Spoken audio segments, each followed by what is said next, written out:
Good evening. My name is Heidi Claremont. I'm the scholarship coordinator here at Grand Rapids High School. Thank you all for coming. I have some lovely ladies here who are assisting tonight's presentation, and so I'll introduce them. If you want, do you want to come up here? Do you want to just stand? Mindy Nuring from Grand Rapids Area Community Foundation, Brianne Tepler from the Allworth Foundation, and Jen Alger from the Blandon Foundation. So thank you all for coming. We are also taping this, and it'll be available through ICTV at some point this week. So we'll just get started. Mindy, are you starting? Okay, I did the presenter intros. Career exploration. I think we're talking about, okay. So first slide is, I already introduced us. There's our lovely faces. So we'll start with Brianne. Thank you so much. Hi, everybody. This is a wonderful turnout. We weren't sure with the weather, evening, sports. Once you get home in your pajamas, it's hard to get back outside, right? So thank you so much for taking the time to come here. Each of us are going to give you our career pathway as part of our introduction, because isn't it nice to hear where people went to school and where they've worked?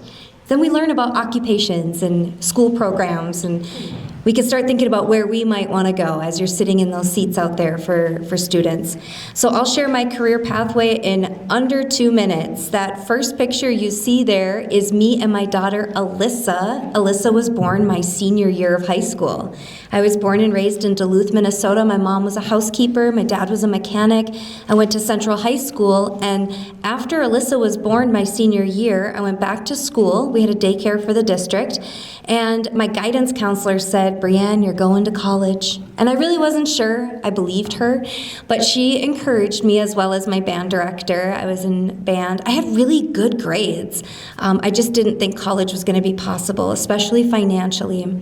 So I applied for a couple different scholarships, and I got the Hunt Scholarship. That's a large, renewable, community-based scholarship, which I took to UMD. I selected marketing because my first job was telemarketing, and I loved it. Not everybody loves telemarketing. In fact, more people hate it than love it. But I loved it, and so I thought, well, I don't know much about what's out there for jobs, but I know that I had fun with that one job. So I picked my whole college career based on one job that I had had. Turns out I love marketing as a degree. I love business. And my first semester at UMD, I failed my first semester. They took away my scholarship, and I had to earn it back. I was working full-time. I was a mom of a 1-year-old. I had no car. So I just had to get my priorities straight. I had to make sure all of my supports were in place, get back on track, and I got that scholarship. Finished UMD in 5.5 years, and my first job out of college was Simon Property Group, or Simon Malls. I worked at the info desk at the mall in Duluth, and I learned a lot of things in that job, how to do really good customer service. I was a manager. I was hiring people. I was working under marketing. It was a great job, but after a couple years and not getting into a marketing role, I decided to leave, and I went to the Duluth Area Chamber of Commerce, where I worked as a director for a few years. That job was fantastic. I got to learn about what industries exist in our region, what kinds of jobs are out there for people. It was just, and such great networking as well, which helped me in my career. After a few years, they changed the position, and I left. I worked a couple different sales jobs that I didn't like very much, but I did okay in those, before landing at the College of St. Scholastica, where I worked for 14 years. I also earned my master's degree in management while I was at Scholastica. I worked in recruitment, and for 9 years there, I also taught a career class, career exploration and planning. It is my absolute passion to help people figure out what they want to do. Not just high school students, but you parents and caregivers in the room. Anytime someone reaches out to me and says, "I have no idea what I want to do," you're the person I want to help. So we're going to talk about career exploration tonight as part of our presentation. 5 months ago, I took that passion for helping young people explore what they want, and I started at the Allworth Memorial Fund, where I am the executive director. Full circle moment to be working with scholarships when I myself started out my whole career with the Hunt Scholarship. All right, we're going to keep doing introductions before we get on to career exploration. So that was a teaser. Go ahead. Hello, my name is Jen Elger. I am the Scholarship Program Manager at Blandin Foundation. I started as I had a baby, like I was a baby. I did all the things in school. I got good grades. School was pretty easy for me.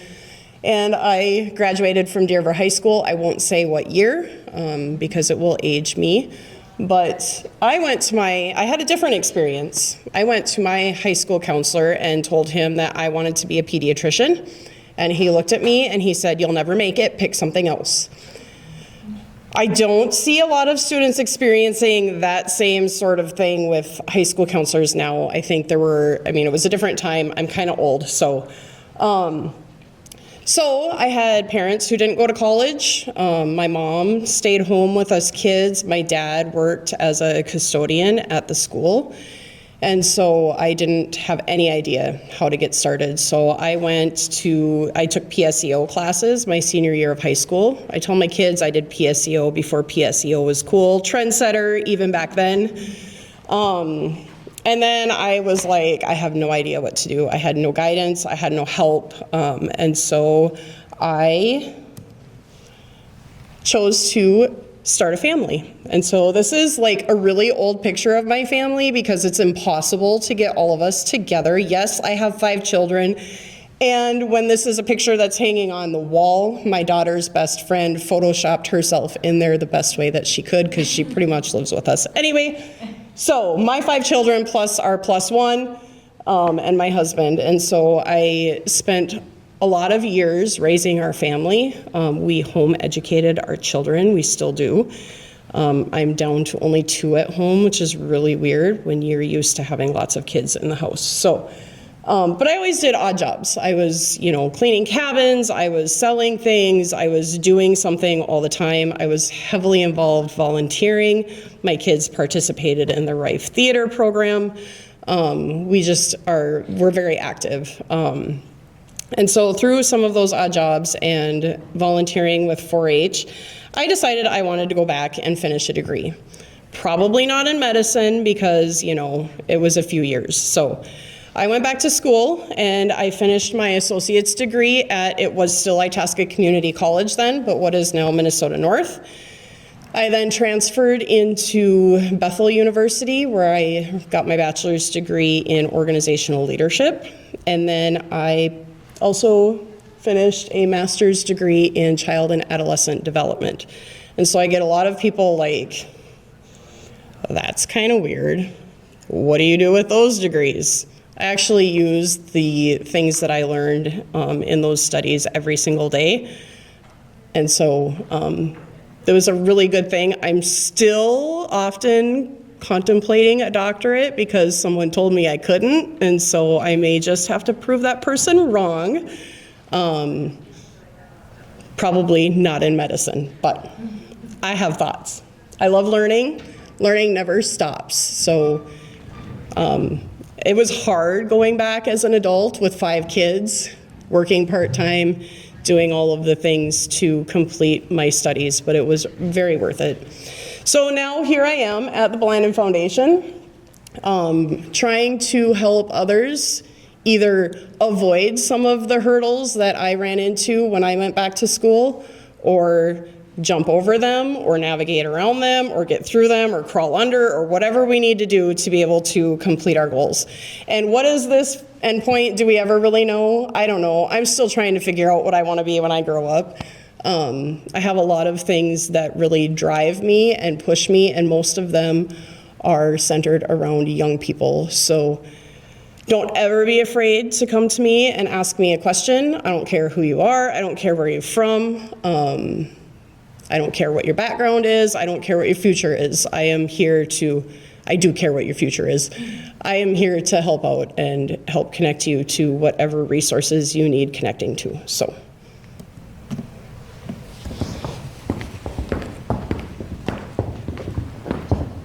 I love Canva. So these guys had this really cool thing, and I'm like, I can do that. And I did that in like 20 minutes, half an hour. So anyway, my career path has been like just kind of unexpected. Each thing building upon my skills and helping me gain confidence as I went along. At 14, my parents moved us, my dad was a school teacher. We moved from Missouri to Glenwood, Minnesota, the year of the snowstorm, 91. My dad bought a resort, and I learned customer service, marketing, finance, all the things, cleaning cabins, and I really learned the value of hard work through that experience. So I carried those lessons to Concordia College in Moorhead, where I double majored in international business and Spanish with an office administration minor. I played basketball and softball and traveled to Mexico City twice. And then I took a really life-changing trip to Costa Rica through Habitat for Humanity. After college, I went into hospitality at the Hyatt Hotel in Minneapolis through the manager and training program. And so I got to go to all the different parts of the hotel, and I ended up landing in the front desk and reservations. When my husband and I moved to Grand Rapids, he's from here, I entered the world of finance, and I was in customer service at Affinity Plus and Northview Bank. I was also a mom and trying to be a good wife as well. That experience was very stressful for me, but we continued to travel, and I've just gotten a lot of perspective from all of the places that I've been. 10 years ago, I found my way into education, which was a huge blessing for my family, and I have come to my current role as the coordinator for the district assessments. So I also do the ACT, MCA, that kind of stuff, and I also coach and ump softball in the summer. So that is my spiel in 2 minutes. So that was, I think that's all I have. But my hope for tonight is that we can give you some clarity and some confidence in going into this scholarship season, because I know there's a lot of anxiety, and I'm also very blessed to have this lovely group of ladies who really make this their mission to help kids and families through this kind of overwhelming time.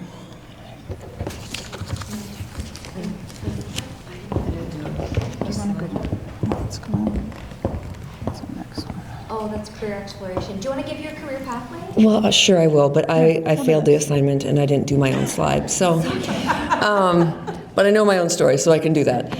I grew up and graduated from Grand Rapids High School and decided to go to University of Minnesota in Duluth. And I went there as a pre-med major, and I took my first chemistry class at 8 a.m. my fall semester and got a C, and I was like, this is the easiest chemistry class I'm ever going to have to take as a pre-med student. So I switched. I didn't know what I was going to do, so I thought, well, business. That seems generic, and I'll just go with business. So I changed my major. I graduated with a business degree, and I had a sister who was in the insurance industry, so went to the Twin Cities. She got me a job through a referral in insurance, and I did that for 10 years. So doing that, after 10 years, I had my first child, and we decided to move back to Grand Rapids. My husband's not from here, I am, so I convinced him to come back, and when we got here, I stayed in the insurance industry for about a year, and then had my second child, and was like, okay, I'm going to stay home for a while and decide what I want to do. And so during that time when I was staying home with kids, I decided, why don't I still don't know what I want to do. I literally went back to my ACT test, and they have like your interest scores on those. So I went back and I looked at those, and my interests were in public speaking, which I mean, I seem fine now, but that really was not what I was going to ever want to do. And so I thought, well, maybe I'll go into communications, and I'll get my master's in communications, and maybe I'll teach at ICC, Mid-North. So while living in Grand Rapids, I took an adult program down at Bethel University and got my master's in communication over a couple years with 3 kids. Don't know how we did it, but somehow you do, you get through it. And then I taught at ICC for 10 years, just part-time. But also during that time, I started a job at Elder Circle, which is a nonprofit in Grand Rapids. And you know, when you're growing up, people don't tell you about nonprofits or that they exist, and that you can actually get a marketing major and work at a nonprofit. So I really liked that work, and that was with seniors. And then I got asked to work for River Grand Senior Living in Grand Rapids, and I actually did that for 8 years, was the executive director there. But for some reason, while I worked at Elder Circle, the executive director from the Grand Rapids Area Community Foundation used to come there and do a presentation to us. And I was like, that job seems great. Like, I think I want to work at the Community Foundation. So I ended up applying for a job at the Community Foundation 5 years ago, started there as the community development person, and then the executive director retired, and I got the job as executive director, so I've been doing that for 3 years. Dream job, best job I've ever had. So it just goes to show you just the twists and turns that you never really know. You never know what you want to do when you grow up. But I think that there's better stopgaps in place as far as when I was in college. I really liked healthcare, which is why I wanted to go and be pre-med. I didn't really think about, I could do something else in healthcare at all. And there wasn't a lot of counseling there, so I just switched to business. But I felt like when I went to River Grand and was executive director there at the senior living facility, that the healthcare and the business kind of meshed together. And I still feel like in the job that I do now, I'm helping people. So I think that was kind of the core of it all, was that I wanted to help people, so I feel like I've arrived there. Anyway, that's my story. Thank you. Okay, what are the shared themes? None of us knew what we wanted to do. None of us ended up in an occupation or job that exactly matched the core of what our bachelor's degree was. And you don't have to have it all figured out. There were twists and turns. Some of those happen by life events with family, partners. Some of it's geographical, where we end up. So students, if you're sitting there and you don't have it all figured out, and parents, families, if you don't have it all figured out, that's okay. Here are 2 things I want you to figure out now, though, as you approach scholarship season and applying for not just scholarships, but applying for colleges or applying for jobs and internships and sending out a cover letter. These are 2 questions I want you to prepare for that will really help you in the very near future. And the 2 are, what's your plan?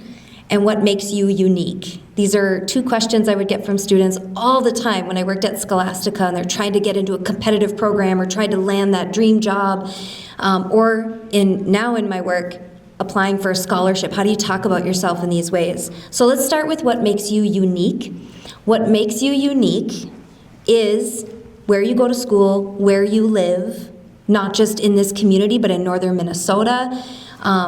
Those types of things, but then that sounds like what your other classmates are going to write about, right? So you take that plus your unique lived experiences. And some of you may have not had a real spicy life. Maybe it's been kind of chill and not a lot of big life events have been happening, but your life is not the same as each of your neighbors or your classmates. So think about some of the things that you've gone through.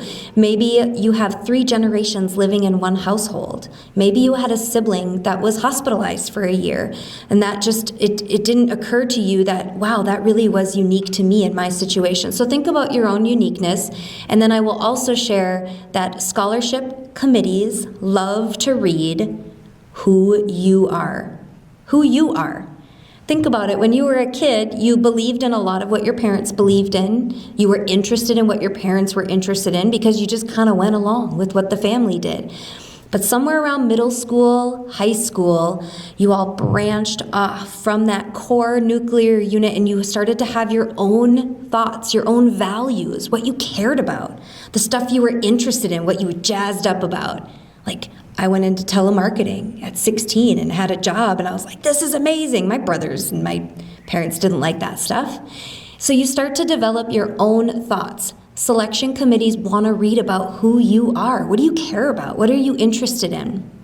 Okay, so start thinking about those things. That's what's going to help you lift off the page and be unique. What you don't want is to submit an essay with answers to questions where they could just take anybody's name and put it on top because they all look the same. They could take that name from that essay, put it on that one, and that from that, because they all kind of read the same. The second question on there is, what's your plan? I get it. I did not have a plan in high school. I think most of us did not have a plan. Parents, we didn't have plans, did we? They weren't really fleshed out. But when you're applying for something and you're asking for thousands of dollars, the people on the other end reading your essay, they want to know what's your plan with those thousands of dollars. And so start thinking about what that is. And we're going to talk about career exploration on the next slide. I want you to be comforted in the idea that you don't have to commit to that plan. We're not asking you to sign a contract for that plan. If you say, I'm really interested in physical therapy, and then you start a bachelor's degree and you end up in occupational therapy, nobody is waiting at the end really upset that you switched from PT to OT. 20% of people change their major in college for their first time baccalaureate experience. So that's okay, but tell us that you are kind of interested in something. Now, if you're sitting there and thinking, I really don't know what I'm interested in, the next slide is for you. But any questions on these 2 questions? This is how you're gonna lift off the page in an essay and stand out in a job interview. Have answers to these questions. Okay. Let's talk about career exploration. How many of you played the game of hot and cold when you were little? Go ahead, raise your hand. It's quite a few of you. It was fun to play when you were bored, right? Okay, some of you didn't raise your hand, so I'll explain it briefly. When you're playing with your friends and you hide something in the house, maybe it's a stuffed animal, you tuck it under a couch cushion, and then your friends come in the room and you say, okay, find the item, and they have to start walking around, and then you say, getting warmer. Getting warmer, oh, getting colder. And so you start to move in one direction, but then you're moving in the other, and then red hot. And then you know you found it because you were red hot. I want you to think about what your next step is, what college program, what college you're going to select, what occupations or industries you might end up in as the hidden toy.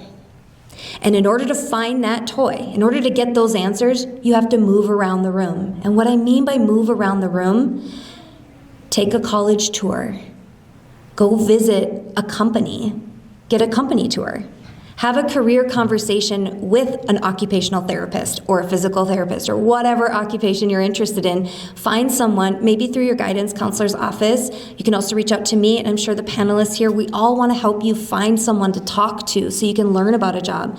Shadow, take on a part-time job, take on an internship, volunteer somewhere, maybe on a weekend, and while you are doing these things, do that quick check with yourself. Is this hot or is this cold?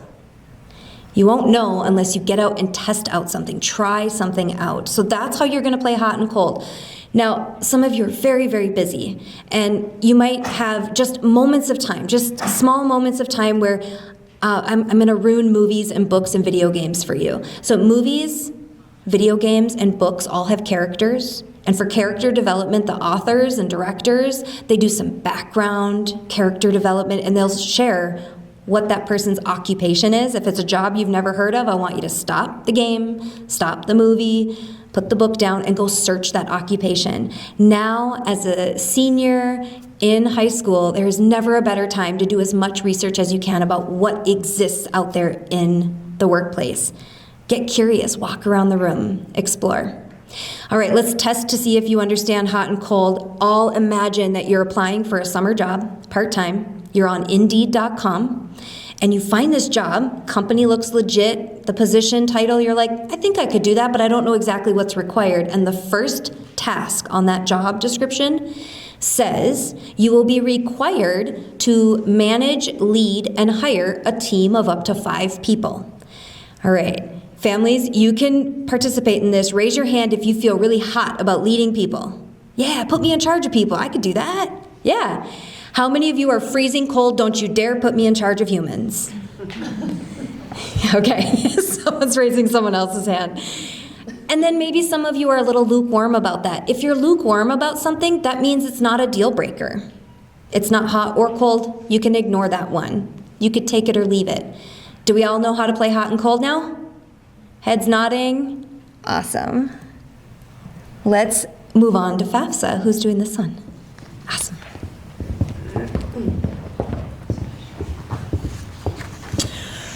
So I'm just going to do a quick little bit about the FAFSA. So the FAFSA is the free application for federal student aid, and it's the starting point for almost all of your financial aid after high school. So whether you're going to a 4-year institution, a 2-year college, or even career and technical programs will use the FAFSA. When families complete the FAFSA, they're considered for federal grants that never need to be repaid, work-study opportunities, and federal student loans. Colleges also use the FAFSA to create each student's financial aid package, and many state programs and private scholarships will not fund without the FAFSA. One really important thing is to remember that the FAFSA is free, so you don't need to pay anyone to do this for you. But if you do need help, you can reach out to your school guidance counselor. Jen Alger will help you, and most college financial aid offices will also assist. To complete the form, you're always going to want to use the official website, which is studentaid.gov. And you will end up doing this every year that your student is in school. The FAFSA is already open, so if you haven't started or completed it already, you can get started now. And submitting it early can also increase access to funds that some of them are limited. It also kind of can make a difference on your work-study opportunities. The earlier you get that in, they sometimes go by that date. So, I don't know whose top 5 this is because it was generated for me, but myth 1 was we make too much money to qualify. But the reality is many students and families actually do qualify for grants, work study, or school-based aid, even if you do have a higher income. Myth 2 is the FAFSA isn't worth it if we don't get federal aid. But remember that colleges, states, and private scholarships often require the FAFSA toward any of their aid. It could be need-based or merit-based, and that does include work-study programs. Filling out the FAFSA commits us to borrowing loans. That is not true. Just because you complete the FAFSA, you do not have to take out that loan. It's just giving you options, and a lot of parents will say, well, I don't want to do the FAFSA because I'm not paying for my kids' stuff. But if you don't fill out the FAFSA for them, you are still limiting their ability to get some of this aid. Myth 4 is the FAFSA is too complicated. It really has become quite a lot simpler than it has been in the past. And again, we have resources that would be available to help you out. And then myth 5 is we can wait until spring, but remember that funding can be limited, and completing it early gives students a lot more access to opportunities. Do anybody have questions on FAFSA? You just raise your hand if you've already started it or finished it. Okay, quite a few have already done it, so that's awesome. Yay! All right.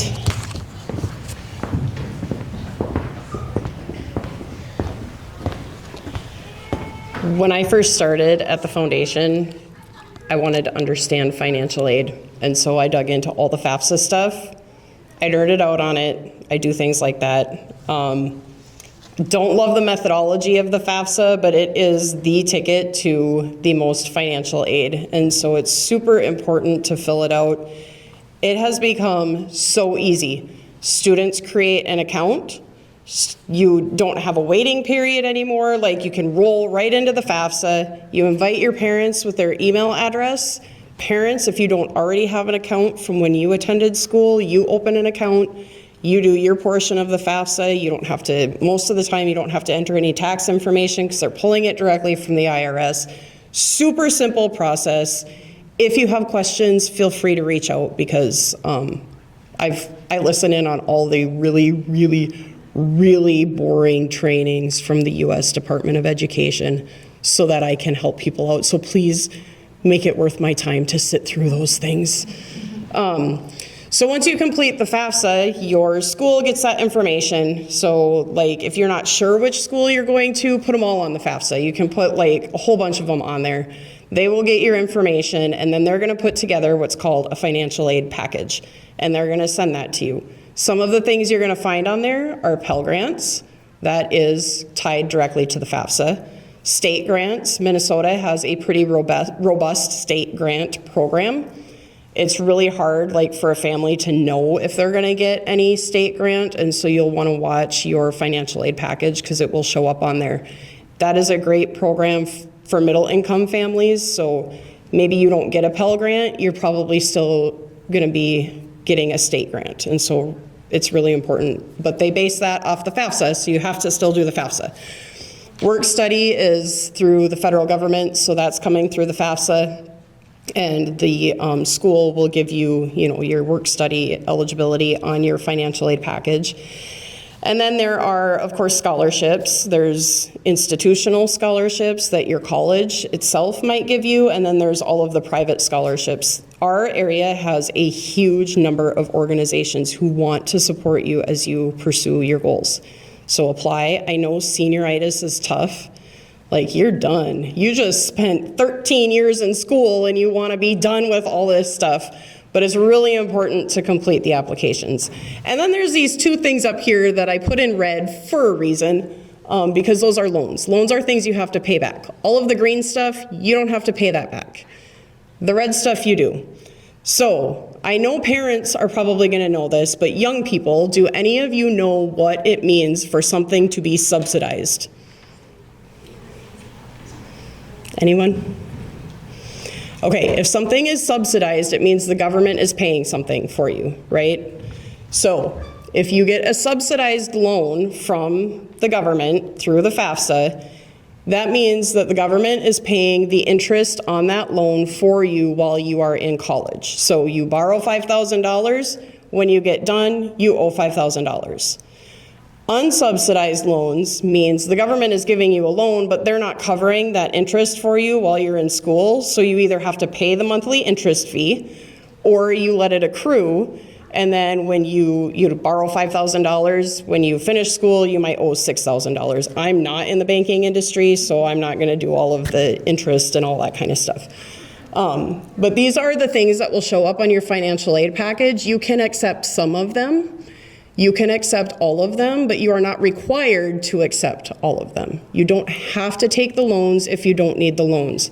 Parents, if you fill out the FAFSA, you are not responsible for your child's loan. That loan is for your child. Your child is responsible for that for the rest of their lives, or however long it takes them to pay it off. Hopefully not the rest of their lives. All right, Minnesota also has another program called the North Star Promise Program. This program is for any student who is attending a public university in the state of Minnesota. If your household income is under $80,000 a year, that's just your parents, it doesn't count student income, you can go to any state college tuition free. There's some important information in this. The North Star Promise program is great, but there are some elements of it that I think really need to be understood by folks. And so that's what we're going to talk about a little bit right now, because these are the kinds of things that I nerd out on. I want students to be able to complete school. I want them to come out of school with the least amount of loans possible. And so being able to maximize student awards is something that's really a passion of mine. And so there are some elements that I want you to make sure that you're aware of, so you don't land on campus and then fall semester bill comes due and you're like, what's going on? Okay, so when you think about the cost of attendance at a college, tuition is the first thing people think of. This is what it costs for you to receive instruction from your professors. You've got your books, you've got all of those things that people are automatically going to associate with going to college. When you see the cost of attendance for a college on their website or wherever you might see it, that is also including food, transportation, housing, all of the elements of life. If you were going to do nothing but study for a year, that is what it would cost you, because you got to pay for housing and all of those kinds of things. Tuition is approximately 1/3 of the overall cost of attendance of a school.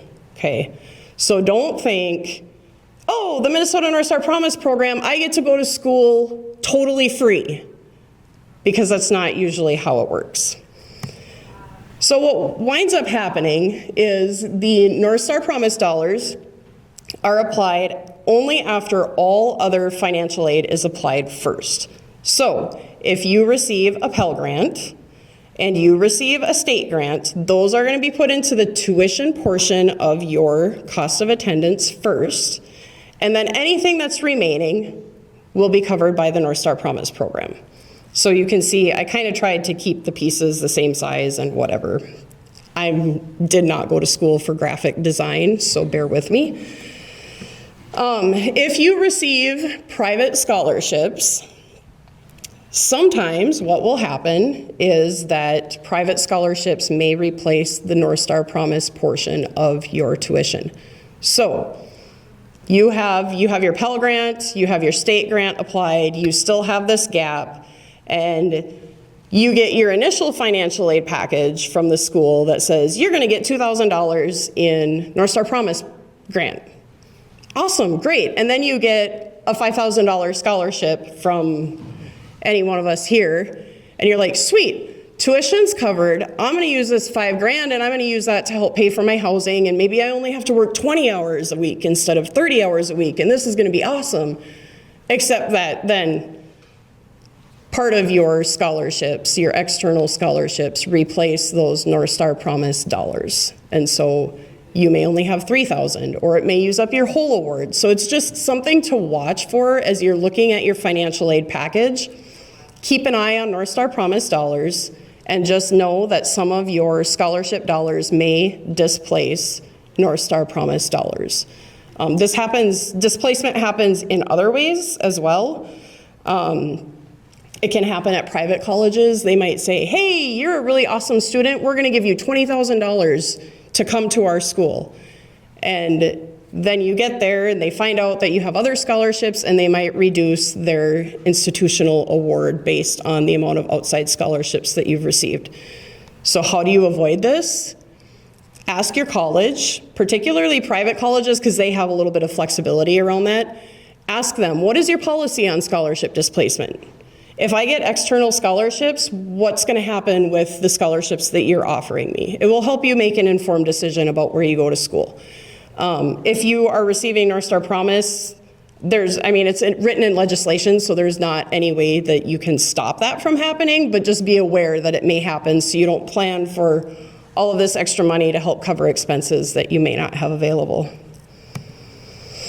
All right, so how do you know if it happens? If you are eligible for North Star Promise, your tuition costs more than the total of your Pell Grant and state grant, but you didn't receive North Star Promise when the day is done. That's one way to know that you've probably experienced scholarship displacement. If you were awarded an external scholarship, but your overall financial aid package doesn't go up at your college, you were probably experiencing scholarship displacement. If you notice, once you tell your school or your school finds out about external scholarships, that any portion of your financial aid package goes down, that would be an indicator that you are experiencing displacement. Same thing with the institutional grants or awards. If those get reduced, it's a red flag, and then just have those conversations with the financial aid department. I have some brochures down here with some tips on how you can avoid it as much as possible. So now we're going to get into eligibility for our respective programs. I'm going to go first because I know that there's some extra information these folks have about writing essays that is super important for a lot of scholarships, and it's just not something that we require for ours. So I'll quit taking up the airtime and let these fine folks do their thing. So Blandin Foundation Scholarship, we serve the 11 schools in the Itasca County area. There's a few that are just outside of the county that we cover. So you have to have graduated from one of those schools. You all are graduating from Grand Rapids, which would make you eligible to apply on that count. Or if you are online schooled or homeschooled and would have otherwise graduated from one of these schools, then you would be eligible to apply. You have to be under the age of 25 as of September 1st of the academic year that you are applying for. So if you're taking a gap year or 2 or 3, that's okay, because sometimes you got to figure out what you want to do. You can still apply 3 years down the road as long as you're under age 25 if you're deciding you want to go back. Our application always opens early January. I don't put the extra stress on us that it has to be January 1. It's usually the Monday after the new year because that just makes it a little bit less stressful for everybody. Your student aid index, so we do require the FAFSA to be completed because, like I said, we want you to maximize your financial aid that's available. So we require that the FAFSA be completed, and you have to have a student aid index under 30,000 to be eligible to apply. None of this guarantees an award, but it makes you are eligible to apply. If you have a student aid index over 30,000, you just won't make it to the selection committee. You can certainly fill out the application. If you have circumstances that your income has maybe gone down in the last year, or you've had some difficult life circumstances or whatever, we have a spot for special circumstances, use it. There's no judgment. I just want to help you figure out, like, if your income has reduced, let's figure out a way to get the information we need that's going to be a more accurate reflection of the income that your family has right now. So use the special circumstance box, and we'll just help you figure out how to, if you're having FAFSA completion problems, like you are having a hard time completing the FAFSA, put it in the special circumstance box. I'll reach out to you, we'll figure out what to do.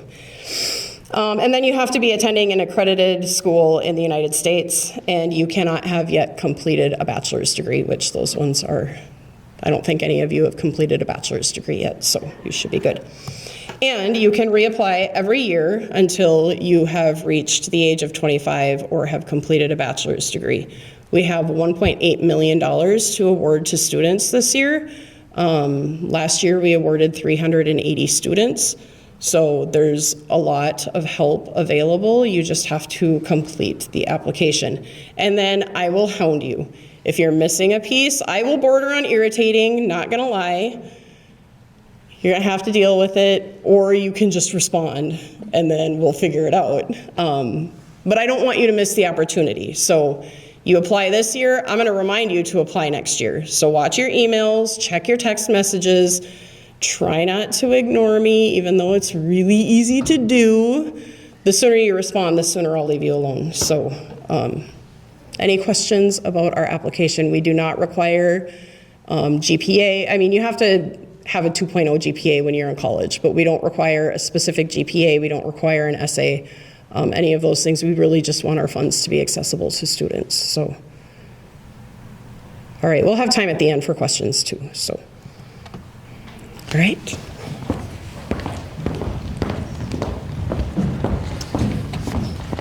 Okay, I'm going to talk a little bit about the Grand Rapids Area Community Foundation opportunities, scholarship opportunities that we have. We have an application period that starts January 1st. Jen, what was yours? January 5th to March 1st. Okay, so we're January 1st to March 1st at 11:59. You go to our website, gracf.org. Our scholarships are criteria-based, which could be GPA. It could be the school you're going to, it could be the kind of major that you have. So it all depends. They vary, and we have nearly 100 different scholarships at the Grand Rapids Area Community Foundation, and just that one application to apply. So Jen talked about essays. We don't really have a lot of essays in ours. Well, you have to answer 2 out of 6 questions, and they're pretty general, and things that anyone can answer. So it's a pretty easy application. So for FAFSA, we do have also an area where you enter the student aid index number, because we have a couple scholarships based on financial need, but not a lot. So if you're someone who you don't think you're going to have the financial need, a lot of our scholarships don't have that as a criteria. Some scholarship funds give out scholarships to more than one student, so we have 100 scholarship funds at the foundation, but some of them give out multiple scholarships, so there's many chances. We also have past recipients can reapply for certain scholarships, and some awards are multi-year scholarships. So some of them are, if you're going to a 2-year school, it'll pay for the first and second year, same scholarship amount, and some are 4-year scholarships where they'll give you the scholarship every year for 4 years. You must be enrolled in a post-secondary school in the fall, and the awards are sent directly to the school. On the application, it will ask for your student ID number, so you have to be enrolled. So before you do that between January 1st and March 1st, you should be enrolled in your school in the fall and have a student ID number. Last year, we awarded 207 scholarships totaling $333,000 to 127 students in the greater Itasca area, because we have schools in Itasca County plus a few of the surrounding areas. At Grand Rapids High School, we had 45 students receiving 77 scholarships, worth nearly $100,000. So it's worth it to do that. This is our website. So you would come to the GRACF website, you click on the scholarship page, and then apply for scholarship right here. You would go in there, you're going to create an account. You can go and start the application. You can save it and come back. And one thing I wanted to mention too is that some of the scholarships are very particular, that are started by people, and they have particular questions they want to ask the student. So we have core questions that everyone answers, and then at the very end, before you submit, isn't that right, Laurie? Before you submit, there's going to be supplemental questions that apply to specific scholarships. So before you submit and get out of there, make sure that you look for the supplemental questions and keep going on and answer those questions. Because some of them are particular, like there's some that, did you attend this church? Then you automatically qualify. And then when you submit, you're going to get a notification that these are the scholarships that you are qualified for, scholarships you're qualified for, but that doesn't mean you're getting those scholarships, it's just that you qualified for them. So once they're submitted by March 1st. Right after that, we submit them to all the scholarship evaluation committees. They take about a couple weeks to do, and then we start submitting that information about the recipients to the schools. So I think that's it. As Jen said, we're here to help. We want students to be able to get the scholarships they apply for. Sometimes you just have to complete it. I don't feel like our scholarship application is that hard, and I don't think it takes that much time. I think it's definitely worth it to do. And then you just never know what you may get. And if you get a scholarship a certain year, remember you can go to our website and look back, because some of them are for multi-years, or you can reapply again. So just make sure you check back to our website. Thanks, that's all I have.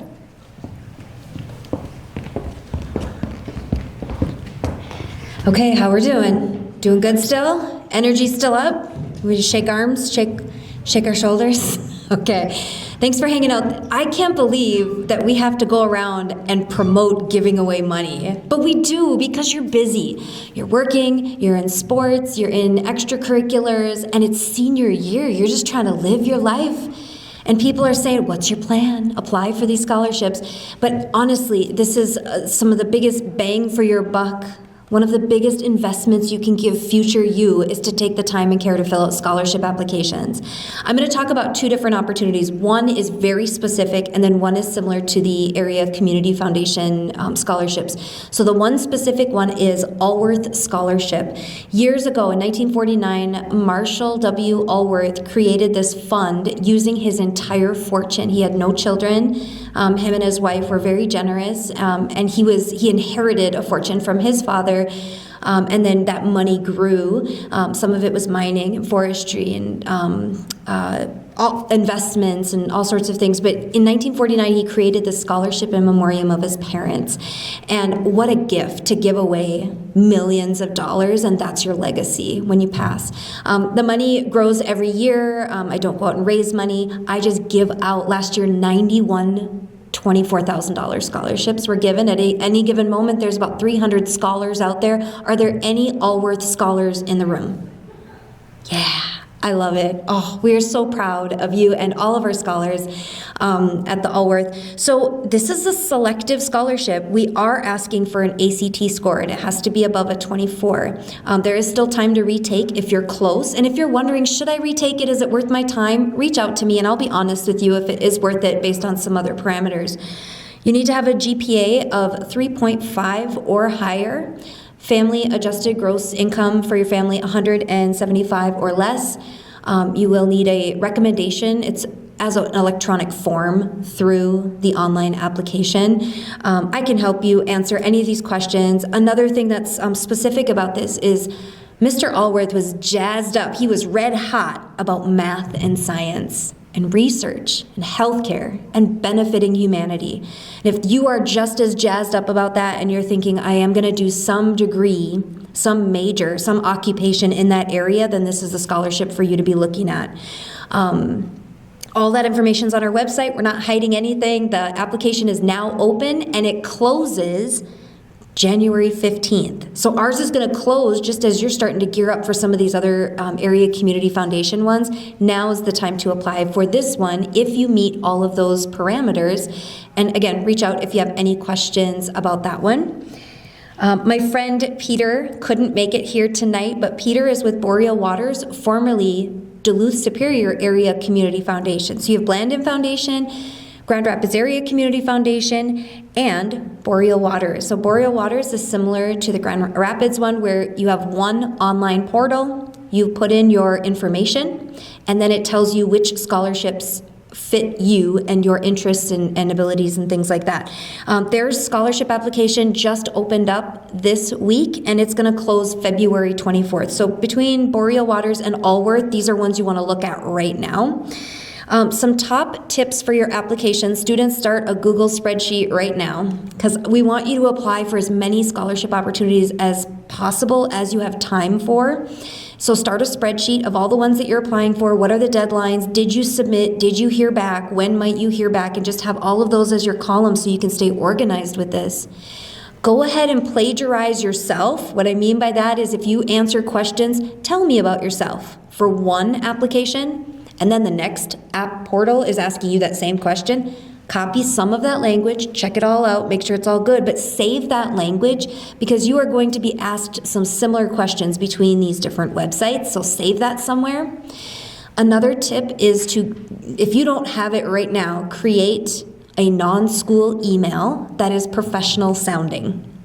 No glitterunicorn23@gmail. It's not professional for school or for scholarships. But once you are done with your high school experience, that email will not have, you won't have access to that email. So for all of these applications, you want to be using a personal, professional email that is separate from school. What else can I tell you?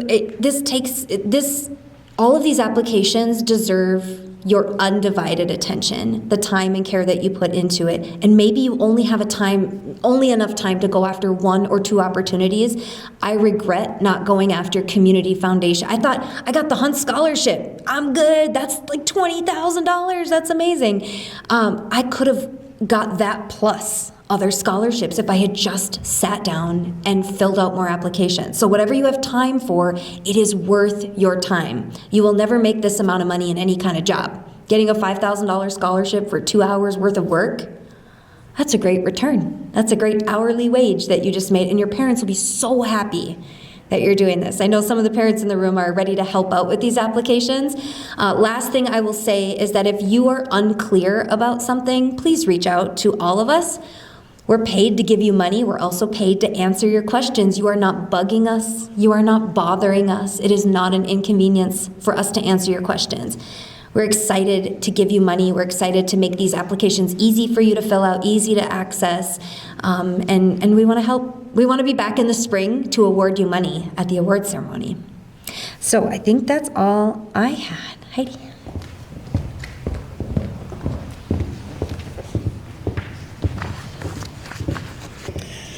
So walking alongside students over the past 10 years has just been very rewarding, and I'm just grateful for being able to help people through the deadlines, and my favorite thing is award ceremony at the end of the spring. But helping people see what's possible and encouraging the students is really what I am excited about. There's so much ability in each student, and I know you as parents can see it. We don't always see it in ourselves. So I just want to encourage you to remember that your kids are looking up to you, and your mindset is going to really make or break those situations. When I meet with families, often they tell me that they're overwhelmed. There are thousands of scholarships out there. If you do a Google search, you're going to see a lot.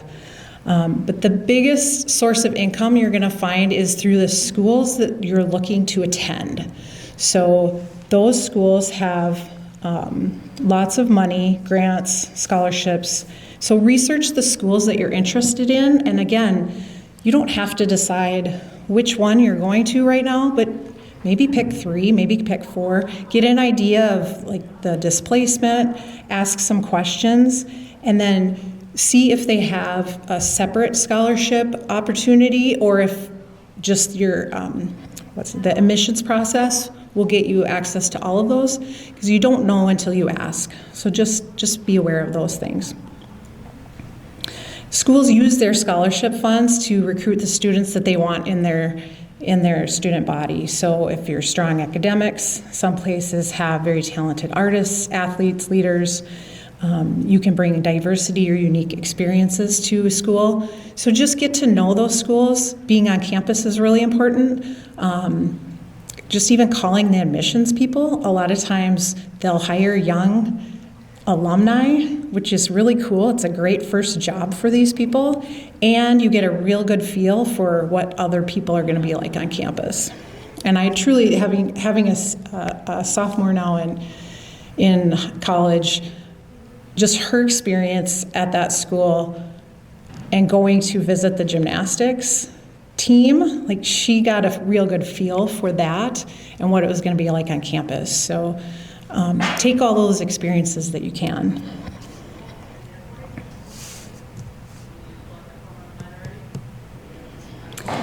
So if I go back to, let's see here.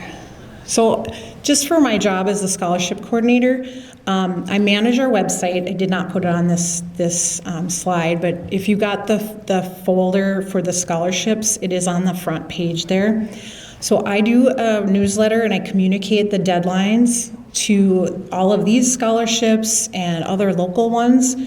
So be aware of that, and it does go to the students' email and parents if they opt in. I don't send it to all senior parents because I don't want to be getting them too many emails, but if you want to opt in, let me know. I also do some assistance with the applications, as do the counselors. And then I offer some one-on-one support. And then I'm going to get into this Thunderhawk scholarship application. So I maintain another set of local opportunities very similar to the Community Foundation. I do run it a little bit differently. Here. But it is one application for more than 70 scholarships. There are many generous businesses, families, and civic organizations in our area, and we're very grateful for them. Some names include the Grand Rapids Eagles, the Lions Club, the Chamber of Commerce, and there's so many more. Those, along with all of these tonight that we were talking about, will be awarded at Scholarship Night, which will be Wednesday, May 6th. So if you apply to any of these, keep that date in mind.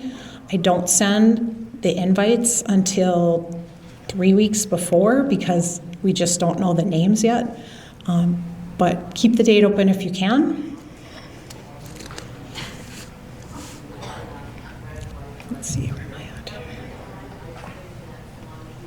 at? So when we talked about the FAFSA, we usually talk in terms of dollars and cents.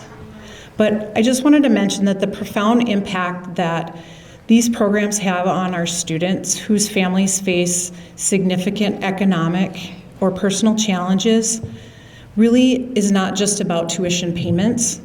It's really has a multi-generational impact, and it can work forwards and backwards. So it not only helps those students and their children in the future, but it can also have a huge impact on their parents, because if their parents' lives were difficult, they're going to be able to go back and help their parents as well. So then on the other side of the coin, I hear the frustration, we didn't qualify for any student aid.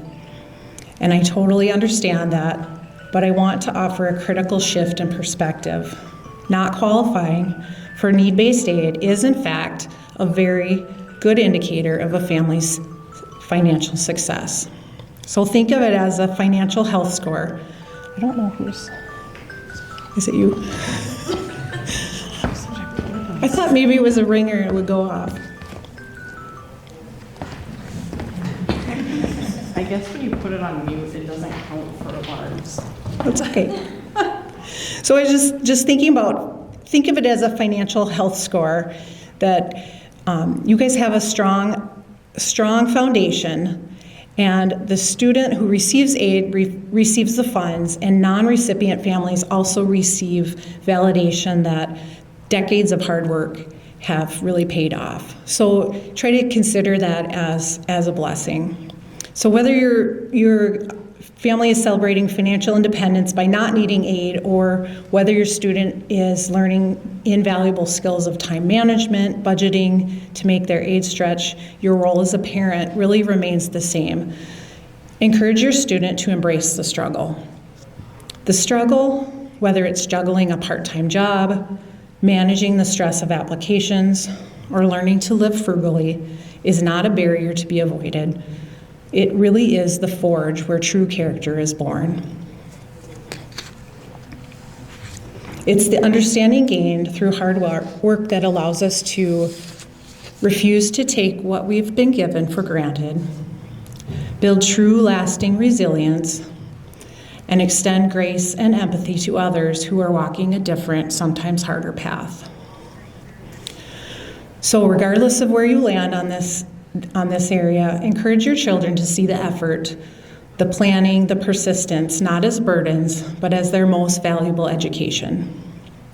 Because the life lesson that will guarantee success is going to be, extend far beyond this classroom. So as you go through this season, I want to encourage you to remember that a growth mindset helps you see setbacks differently, not as failures, but as steps forward. Appreciate the progress. Courage fuels growth, and your mindset matters. Your kids' mindset will reflect your anxiety. Don't live in the fear. Be excited for them and believe in them 100%. And enjoy this progress. This year is going to just fly by. It's really a blink, so enjoy.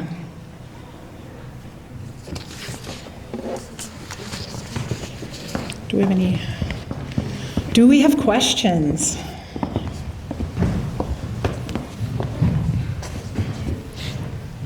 None? Oh, we did a really good job. I was going to say one more thing, too. The scholarships we have at the foundation, I said, aren't really based on financial need. The other thing is they're not all given to the student with the highest GPA. We literally have donors that come in and they want to give it to the student in the middle or the student that describes themselves the best, that they need this opportunity. So don't ever think that you have to have a higher GPA or you make too much money, you're not going to qualify, because it literally runs the gamut. So I just wanted to mention that. I also wanted to mention using AI in your scholarship applications. So we discourage it. I think it got better from the first year we did it, but people, the evaluators, can totally tell when you use AI. So we don't say don't use it, so you can use it, but you're going to have to tweak it so that it's literally your own personality coming out, because they can tell. And so they get particular about grammar if you're not using correct words, or you're spelling things wrong, or you're using AI too much. So I just wanted to mention that. I also want to mention, a lot of times when we talk about post-secondary education, people are thinking four-year degrees. Most of our scholarships don't have to be for a four-year degree. If you're going for a certificate program, if you're going to get an associate's degree, you're going into trade schools, your 2-year transfer, all of those count as post-secondary education, which we kind of use the same terms, college. When I say college, I mean all of those things. Post-secondary education, it's any education beyond high school. Most jobs are going to require some sort of education beyond high school. It doesn't have to be a four-year degree, but it's probably going to have some sort of training. So, yeah. One of the schools that my daughter applied to was in Canada. Is that? For mine, yes. Do you know for yours? For ours, they have to be in the United States because of international tax laws. Yeah. For the Allworth Scholarship, they can. We send checks directly to the student, not to the school, to the financial aid office. So I know it said it on the slide, but is it true that the Thunderhawk scholarship application is already open? Because I was speaking with you the other day and it sounded like it didn't open. I'm going to open it on the 5th. Okay. I need a few minutes, or a few days. I got this, so if you grabbed one of these, this is the Thunderhawk. forgot to talk about it. The website is on there. It's my regular scholarship page website. So every listing is one of those scholarships that I was talking to you about.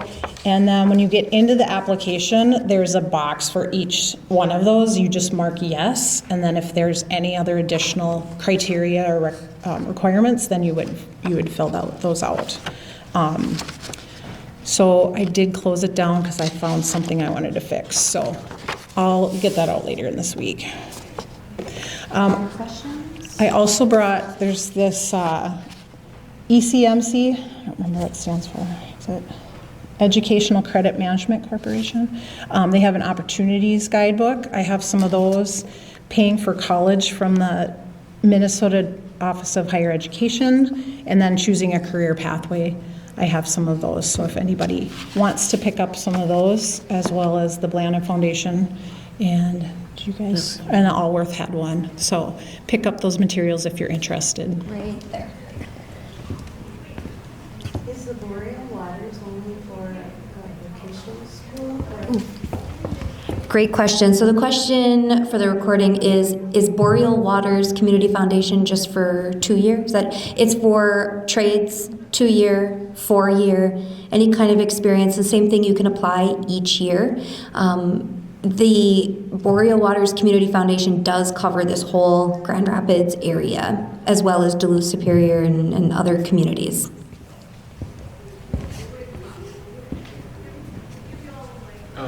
More specific about schools, is there a lot of opportunities for remote learning?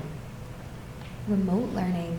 Ooh, I can speak to that. Are you talking about for students to seek out remote learning opportunities, or can you use a scholarship with online programs? Is that the question? Yeah. Both?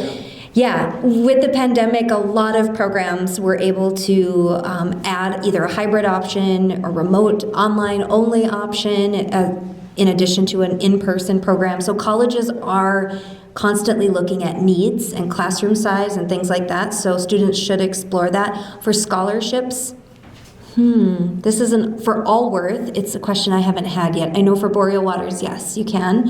I'd have to explore it if the student is interested in STEM and Allworth. How about for y'all? I would say that as long as, if you're a registered student in any of the local schools and you're from Grand Rapids High School, I don't think, as long, and you have a student ID number, I don't think it would matter if you're remote or not. And yes, as long as you are enrolled in an accredited institution in the United States, I don't care if you're going online. I got my degrees online. I wouldn't have been able to do it otherwise. And so, yes, our scholarship is eligible for online studies. Was that Bethel University? Did you mention? Okay. These are great questions. Any others? I don't want to speak for everybody, but I can stick around if you want to approach me with specific questions about Boreal or Allworth. Can anybody else stick around? Can you here for a little bit? Because I'm a nerd, sorry, I can't help it. There's a QR code up here. If you want to give it a scan, give us a little bit of feedback. It helps us prepare for more events like this in the future, and think about what information is helpful, what's not helpful, how we can make it better. So it's, I think, 5 questions, super easy. So if you want to scan that and give us a little bit of feedback, and then the last slide is just our contact information. So I'll wait to put that up until I've seen everybody get their phones out and scan the QR code. I'll get my phone. Okay.